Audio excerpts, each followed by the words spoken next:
सकता मेरे भाई। से तू आ रहा मेरे भाई, और फिर भी अपने मुख से अपने भाई पर उल्टा इल्जाम लगा रहा है। भैया मैं कसम खा करके कहता हूँ, अरे मैं कसम खाता हूँ कि मैंने ऐसा गंदा कोई काम नहीं किया है जो काम का हमारे हाथों में हथकड़ी डाल के लाए। राजेश के हाथों की हथकड़ी खोल दो, और जब तक मैं इससे बात करूं कोई यहां पे नजर नहीं आएगा।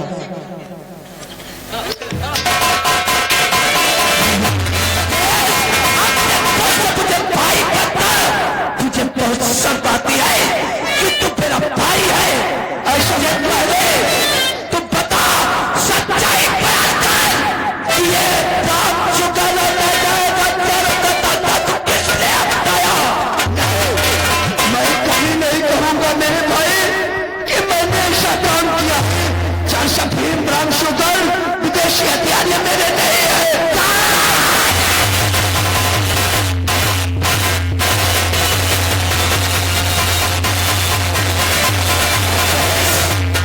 मुझे नहीं पता था कि तुम्हें काला नाग निकलेगा। अरे तुझे तो कितना मारता था, मैं सोचता था पढ़ लिख कर तो कुछ बन जाएगा, तेरा भी नाम इस दुनिया में रोशन कर देगा। हाँ भैया, अरे भैया मैं आपसे बार बार कह रहा हूँ कि मैं कातिल नहीं हूँ। अरे मैं निर्दोष हूँ। अल्लाह मालूम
एक मिनट, ये हमारे दादा आपके जाने पहचाने हमारे जगदीश जद्दू प्रधान रामशाला, ये इनकी तरफ से पार्टी का पूरा परमिट हो गया। और ये 500 रुपये हमारे छोटे भाई धर्मेंद्र भारती के लिए और ये हमारे लिए ये दादा की तरफ से विदाई मिले हैं। पार्टी की तरफ से धन्यवाद।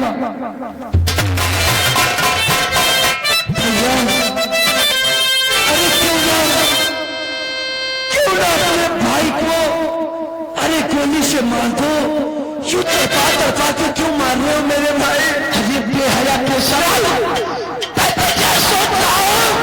जब तेरे हाथ पे हथकड़ी लगी तुम मंत्री जी के हवेली पे गया और उस बात पे तुझे काट का भी खोल कर दिया।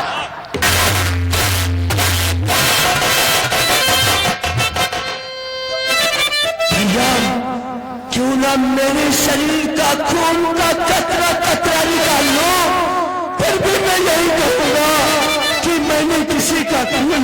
किया मेरे भाई, नहीं किया। चाचे तेरे जैसे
मुझे मत मारो, मुझे मत मारो मेरे भाई।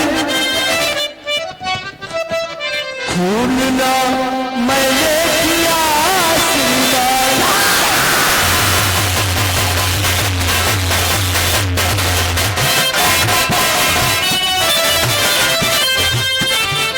खून ना मैंने किया श्रीमान, साथ साथ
छोड़ूंगा, पहले छोड़ दिया है।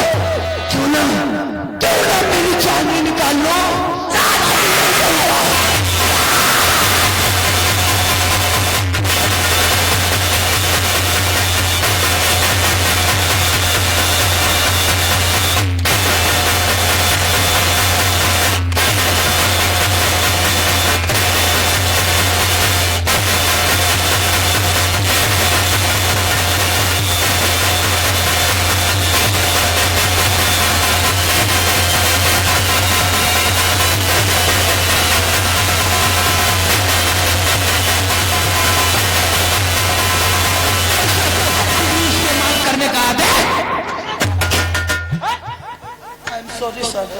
तुम्हें मालूम होना चाहिए ये मुजरिम तो है, लेकिन मुजरिम के साथ साथ एक तुम्हारा भाई भी है और तुम इस पे 3rd डिग्री का इस्तेमाल कर रहे हो।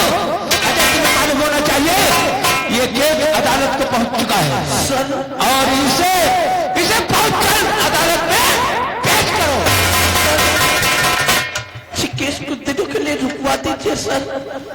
तुम्हें मालूम होना चाहिए ऐसे मुजरिम को बहुत ज्यादा 24 घंटे के ऊपर थाने के अंदर नहीं रोका जा सकता है। जी सर। इसे बहुत जल्दी के साथ अदालत में हाजिर करो और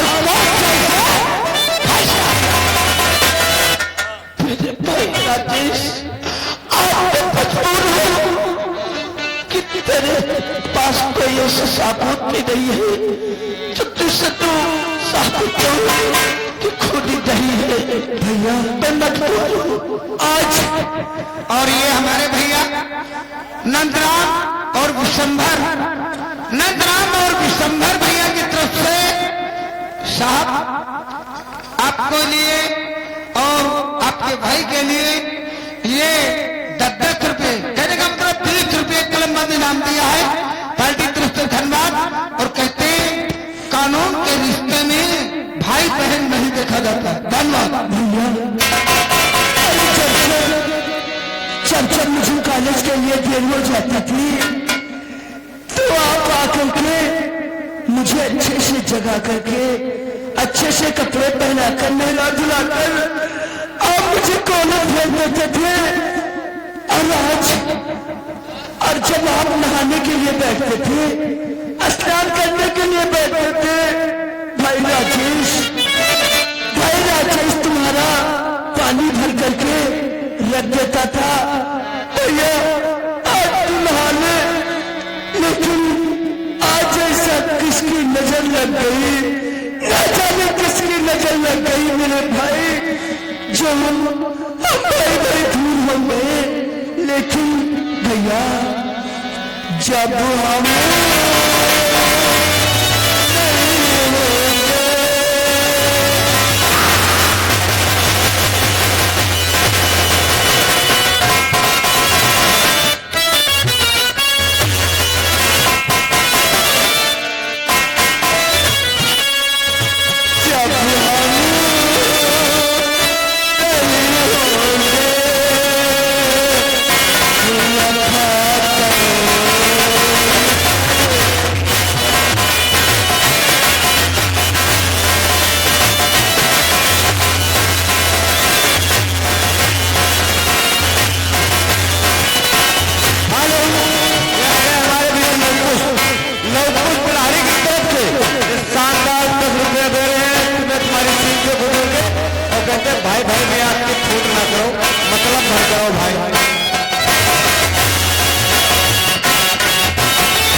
बहुत होशियारी और चालाकी के साथ दीवान के धक्का मार के ये वहां से भाग निकला। जब भाग निकला तो हम और हमारे सारे पुलिसकर्मी इसका फिर से पीछा कर लिया। पीछा करते करते देखा क्या, ये मंत्री महोदय रामोवतार सिंह की हवेली में प्रवेश किया। जब ये मंत्री महोदय रामोवतार सिंह की हवेली में प्रवेश हो गया तो इसके पीछे से हम लोग भी मंत्री महोदय की हवेली में प्रवेश हो गए।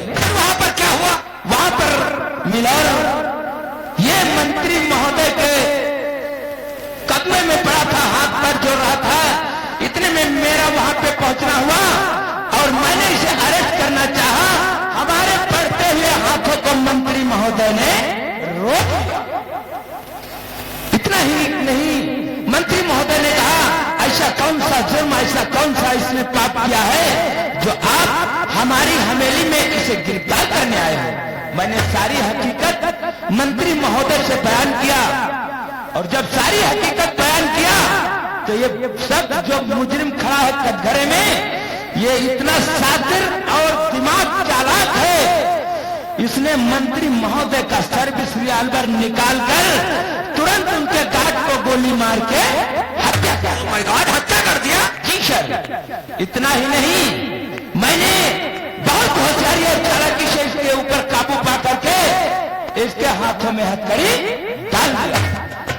सर, उसी पीरियड में मैंने ये इंस्पेक्टर अजय को वहां बुलाया। बुलाने के बाद ये केस मैंने अजय के हाथों में दे दिया। सर, हम अदालत से यही रिक्वेस्ट करता हूं, ऐसे मुजरिम को या तो सजाएं उम्र कैद की होनी चाहिए या फिर फांसी की होनी चाहिए।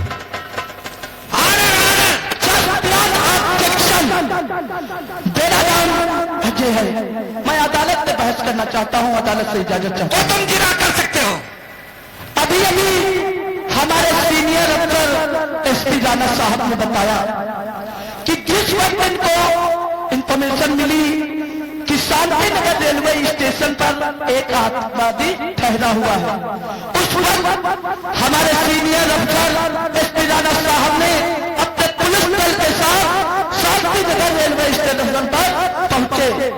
जिस वक्त ये शांति नगर रेलवे स्टेशन पर पहुंचे उस वक्त राजेश नाम का आतंकवादी रेलवे स्टेशन पर मौजूद था, लेकिन ये राजेश नाम का आतंकवादी पुलिस को देखकर चौकन्ना हुआ और भागने लगा। अभी जज ब्लॉक में मैं नहीं कह रहा, अभी हमारे सीनियर अफसर एसपी राणा साहब ने बतलाया है। सर, मेरे कहने का मतलब ये रहा, जब राजेश नाम का आतंकवादी भाग पड़ा तो एसपी राणा साहब ने पुलिस दल के साथ में इसका पीछा करने लगे। लास्ट पीछा करने पर इसको बड़ी मुसीबत के साथ में पकड़ा। जब इसके हाथ में हथकड़ी लगाया और इसकी बैग की तलाशी ली तो क्या देखा, उसमें कुछ नाजायज असलहे और गोला बारूद और कुछ नशीले पदार्थ मिले, जैसे कि अफीम, गांजा और ब्राउन शुगर। सर, ये मैं नहीं, अभी हमारे सीनियर अफसर एसपी राणा ने बतलाया। सर, तेरे कहने का मतलब ये है, जब राजेश को भागना ही था तो बात से बड़ी आसानी के साथ में भाग सकता था। तब फिर यह राजेश मंत्री जी के हवेली पे क्या लेने गया था? तेरे कहने का मतलब यह है, अदालत को चाहिए ठोस सबूत, अदालत की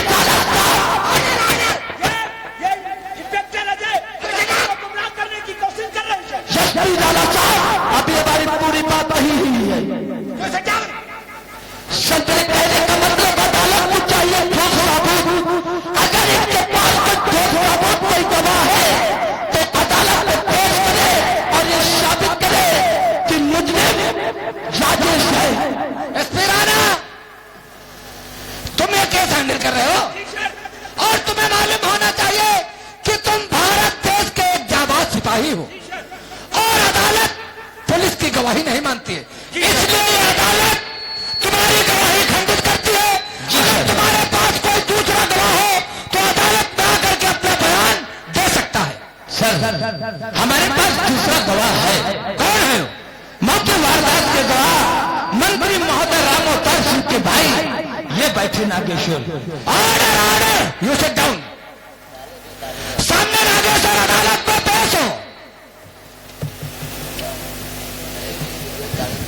ठाकुर साहब इसके गीता पे हाथ रख करके कसम खाइए, जो कुछ कहूंगा सब कहूंगा, सबके सिवा मैं कुछ नहीं कहूंगा। मैं गीता पे हाथ धर के कसम खाते हैं जज साहब, जो कुछ कहूंगा सब कहूंगा, सबके सिवा कुछ नहीं कहूंगा। जिस टाइम मैं अपनी हवेली को पहुंचा, हवेली में हमने क्या देखा, हमारे दादाजी का गार्ड मरा हुआ पड़ा था और दादाजी का हमारे पिस्टल राजेश के हाथ में था, लेकिन जज साहब मैंने खून करते आंखों से नहीं देखा। नोट किया जाए, अभी अभी हमारे मंत्री जी के छोटे भाई नागेश्वर ने बतलाया कि 20 बंदे अपने हवेली पे पहुंचे, उस वक्त उनका मंत्री जी का गार्ड मरा पड़ा था और मंत्री जी का सर्विस रिवॉल्वर राजेश के हाथों में था। सत्र कहने का मतलब ये है, जिस वक्त ये हवेली पे पहुंचे तो इन्होंने ये नहीं देखा कि गोली चलाने वाला शायद राजेश है। मेरे कहने का मतलब तो ये है कि ये खून राजेश ने नहीं किया, बल्कि कोई खून करवाया है, उसे फंसाने की साजिश की कर दिया है, बल्कि ये केस राजेश पे सौंपा जा रहा है। अदालत का वक्त मत जाया करो। अगर तुम्हारे पास कोई ठोस सबूत हो तो अदालत में पेश करो, वरना ये केस हम यहीं से डिसमिस कर देंगे। मिलार, हमारे पास ऐसा ठोस सबूत है जिससे ये साबित हो जाएगा कि राजेश, ये मुजरिम राजेश देशद्रोही आतंकवादी है और खूनी और कतली भी है। उस मौके वारदात पे जिस सर्विस रिवॉल्वर से इसने गोली मारी है, उस सर्विस रिवॉल्वर की ये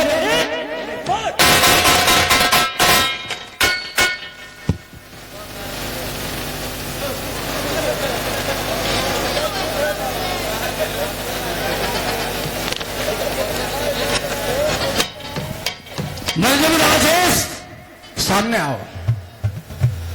मुलजिम राजेश, तुम्हारे पास कोई अगर गवाह हो या तुम्हारा कोई वकील हो तो अदालत में आकर के जिरह कर सकता है।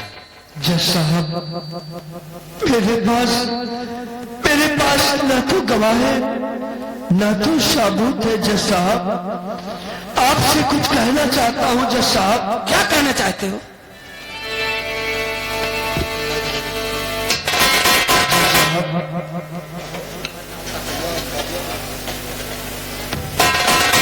जज साहब, मेरे पास न तो सबूत है न तो गवाह है। आप मुझे जो सजा देना चाहते हैं वो सजा मुझे दे दीजिए, हमको मंजूर है। मैं सब सजा काटने के लिए मंजूर हूं।